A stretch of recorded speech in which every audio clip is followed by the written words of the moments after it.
தனித்து விடப்பட்டிருக்குன்னு நீங்க நினைக்கிறீங்களா அதிமுக?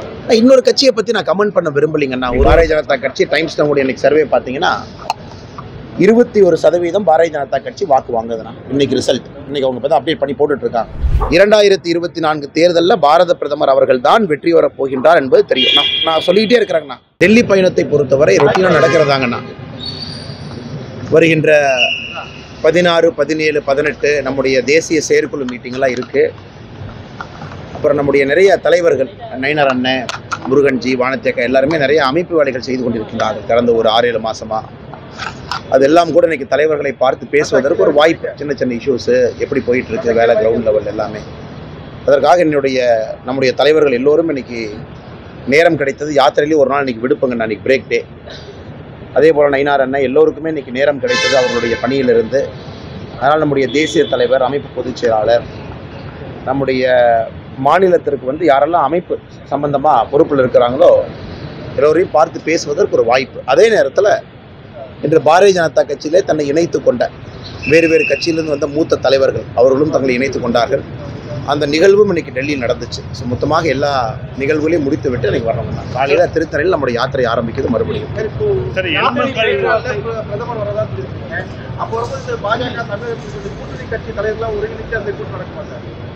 இன்னைக்கு நீங்கள் டைம்ஸ் நோ சர்வே பார்த்தீங்களான்னு தெரிலண்ணே.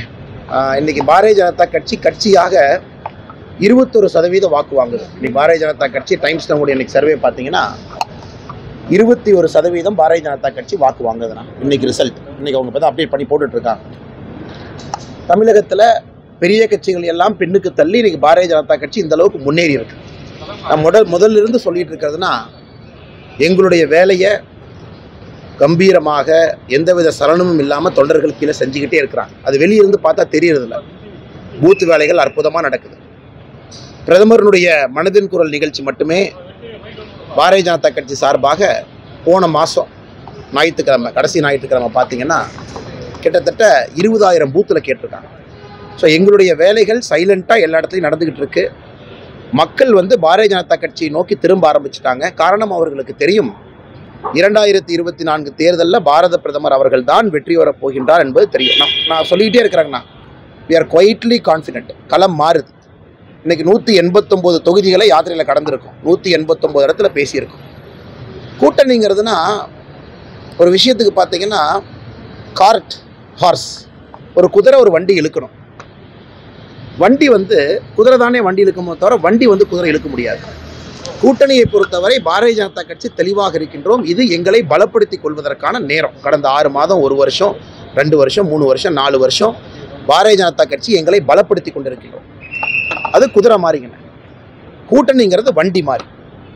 குதிரை வண்டி இழுக்கணுமோ தவிர கூட்டணி பாரதிய ஜனதா கட்சி இழுக்கணும்னு நினைக்கக்கூடாதுங்க. அதனால் எங்களுக்கு தெளிவாக இருக்கின்றோம். பாரதிய ஜனதா கட்சி வளர்ந்திருக்கிறது. எங்களை பலப்படுத்தி கொண்டிருக்கின்றோம். இன்னும் 4 வாரங்கள் இருக்குது முழுமையாக. 2019 ஸ்கெடியூல் படி பார்த்தீங்கன்னா மாடல் கோட் ஆஃப் கண்டக்ட் 2019 வந்த மாதிரி மறுபடியும் அதே மாதிரி வருதுன்னா, எக்ஸாம்ஸ் எல்லாம் கணக்கு பண்ணிங்கன்னா மார்ச்சில் வரலாம். அப்படி இருக்கும் பொழுது எல்லா கட்சிகளும் தங்களுடைய நிலைப்பாடு, காலையிலேருந்து நீங்கள் டிவியில் போடுறீங்க, ஒரு கட்சியுமே இன்னைக்கு கூட்டம் போட்டிருக்காங்க, தங்களுடைய நிலைப்பாடுகளை தெரிவிக்கிறாங்க. இன்றைக்கி பாரதிய ஜனதா கட்சி எங்களுடைய முக்கியமான வேலை கட்சியை பலப்படுத்துவது. அதிலே முழு மூச்சாக உயிரை கொடுத்து எல்லாம் இறங்கியிருக்கும். உயிரை கொடுத்து இறங்கியிருக்கும். அதனால் கூட்டணியெல்லாம் வருகிற நேரத்தில் பேசுவீங்கன்னா பார்ப்பீங்க. அந்த ஷேப் அண்ட் ஃபார்மெல்லாம் அது பாட்டுக்கு அமைஞ்சிருவாங்க. அது ஒரு பெரிய விஷயம் கிடையாது. ஏன்னா எல்லா கூட்டணி தலைவர்களுமே, நம்முடைய மதிப்பு மிகுந்த கூட்டணி கட்சிகள் எல்லாமே மிக தெளிவாக இருக்கின்றார்கள். ஒரு வலிமையான நாடு வேணும். அதே நேரத்தில் ஒரு அற்புதமான தமிழ்நாடு உருவாகணும். நீங்கள் பாருங்கள், இன்றைக்கி நம்முடைய முதலமைச்சரின் மீது கிட்டத்தட்ட 70-80% அதிருப்தி இருக்குது. எல்லா கருத்து கணிப்புகள் எதெல்லாம் போட்டிருக்காங்களோ 70-80% அதிருப்தி இருக்குது அவருடைய ஆட்சியின் மீது. அதனுடைய வெளிப்பாடு நிச்சயமாக 2024 பாராளுமன்ற தேர்தலில் தெரியும். அதனால் கூட்டணியை பொறுத்தவரை பெரிதாக நாங்கள் கவலைப்படவில்லை. உண்மையை சொல்ல வேண்டும் என்றால் பெருசாக கவலைப்படணும். அதை தான் எல்லா கட்சிகளும் பண்ணுறாங்க. எல்லா கட்சிகளும் அமைப்பு வேலைகள் செய்கிறாங்க. நாங்களும் யாத்திரை வேலைகள் செய்கிறோம், வேறு வேலைகள் செய்கிறோம். அதனால் இன்னும் 4 வாரங்கள் இருக்குன்னா பொறுமையாக பார்ப்பீங்க. இந்த கூட்டணி எல்லாம் ஒரு ஷேப்புக்கு, ஃபார்முக்கு வந்துடும். ஒருவேளை கூட்டணி இப்போவே இல்லையா, இன்றைக்கி திமுகவுடைய கூட்டணி இன்றைக்கி இருக்குது. அதனால் என்ன பிரயோஜனங்கண்ணா? சீட் ஷேரிங் ஃபார்ம் பண்ணிட்டாங்களா? வேட்பாளர் முடிவு பண்ணிட்டாங்களா? வேட்பாளர் டிக்ளேர் பண்ண போகிறாங்களா? நாளை காலையில் அந்த வேட்பாளர் களத்துக்கு வேலையை ஆரம்பிக்க போகிறாங்களா? ஸோ கூட்டணியில் கட்சிகள் இருக்குது அப்படிங்கிறதுக்காக பிரச்சனை முடிஞ்சதுன்னு அர்த்தம் கிடையாதுங்கண்ணா. சீட்டு கேட்குறது அதிகம், இந்த சீட்டு கேட்குறாங்க, யாருக்குள்ள ஒருமித்த கருத்து இல்லை. அதனால் இன்னைக்கு பாரதிய ஜனதா கட்சி கூட்டணி அப்படிங்கிறத பற்றி இன்னைக்கு கவலைப்படலைங்கண்ணா. 2-3 வாரத்தில் அதெல்லாம் தானாக அமைந்துவிடும் என்கின்ற நம்பிக்கை எங்களுக்கு இருக்கணும். வருகின்ற 11ஆம் தேதி ஜே.பி. நட்டா கலந்துக்கூடிய எண்மண் மக்கள் ப்ரோக்ராம் வந்து தமிழக அரசு காவல்துறை அனுமதி மறுக்கிறது. இல்லை, அவங்க அனுமதியெல்லாம் மறுக்கலைங்கண்ணா. காவல்துறை அவர்கள் அனுமதி மறுக்கலை. நம்முடைய தலைவர்கள் இன்னைக்கு காவல்துறை அதிகாரிகளை பார்த்தாங்க. ஒரு விஷயத்திலே பாரதிய ஜனதா கட்சி நாங்களும் தெளிவாக இருக்கின்றோம். சென்னை மாநகரத்தில் எங்களால் எந்த விதமான டிராஃபிக் ஜாம் எங்கேயும் நடக்கக்கூடாது என்பதிலே தெளிவாக இருக்கின்றோம். இதை கமிஷனர் அவங்ககிட்ட, டிஜிபி அவங்ககிட்ட நாங்கள் பல இடத்துல சொல்லியிருக்கோம். எங்களால் எங்கேயுமே டிராஃபிக் ஜாம் இருக்காது. உதாரணத்துக்கு பார்த்தீங்கன்னா, நீட் எதிர்த்து திமுக கட்சிகள்லாம் அந்த 1ஆம் தேதி வாலாஜா ரோட்டில் எங்கேயும் நடந்து போனாங்க. அப்புறம் ஒரு ஆண்டும் தலைவர்கள் பிறந்த நாளுக்காக மார்ச் பாஸ்ட் ஊர்வலம் மாதிரி போகிறாங்க. இதெல்லாம் நடக்குது. அதெல்லாம் டிராஃபிக் ஜாமை நிச்சயமாக உருவாக்குது. அதனால் பாரதிய ஜனதா கட்சிக்கு ஒரு நியாயம், இன்னொரு கட்சிக்கு ஒரு நியாயம் இருக்க முடியாதுங்கண்ணா. ஆனாலும் நாங்கள் தெளிவாக இருக்கின்றோம். எங்களால் ஒருவருக்கு கூட சென்னை மாநகரத்திலே தொந்தரவு ஏற்படக்கூடாது என்பதில் தெளிவாக இருக்கு.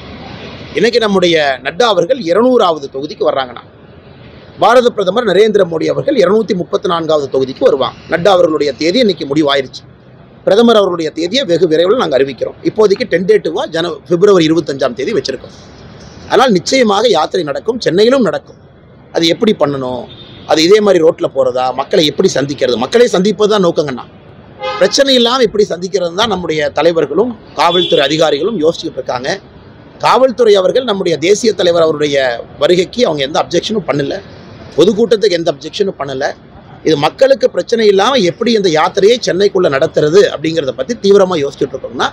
ஆனால் ஃபண்டமெண்டல் பாயிண்ட் நான் தெளிவாக இருக்கின்றேன். நான் இந்த யாத்திரை நடத்த வேண்டிய ஒரு மனிதன் என்கின்ற முறையில் என்னால் சென்னையிலே ஒருவருக்கு கூட ஒரு சிரமம் ஏற்படக்கூடாது என்பதிலே மிக மிக தெளிவாக இருக்கு. கடந்த சட்டமன்ற தேர்தலின் பொழுது அதிமுக தலைமையிலான அந்த கூட்டணி வந்து முதற்கட்டமாக பேச்சுவார்த்தையை முதலாவது தான் தொடங்கி இருந்தாங்க. ஆனால் இதுவரைக்கும் இந்த நாடாளுமன்ற தேர்தலுக்கு அதிமுக தரப்புல இருந்து இந்த கூட்டணி பேச்சுவார்த்தைகளை தொடங்கலை. கூட்டணி கட்சிகள் யாருமே சந்திக்கல, தனித்து விடப்பட்டிருக்குன்னு நீங்க நினைக்கிறீங்களா அதிமுக? இன்னொரு கட்சியை பற்றி நான் கமெண்ட் பண்ண விரும்பலைங்கண்ணா. ஒரு கட்சியும் அவர்களுடைய வளர்ச்சி, அவர்களுடைய எண்ணம், அவர்களுடைய எண்ணோட்டம்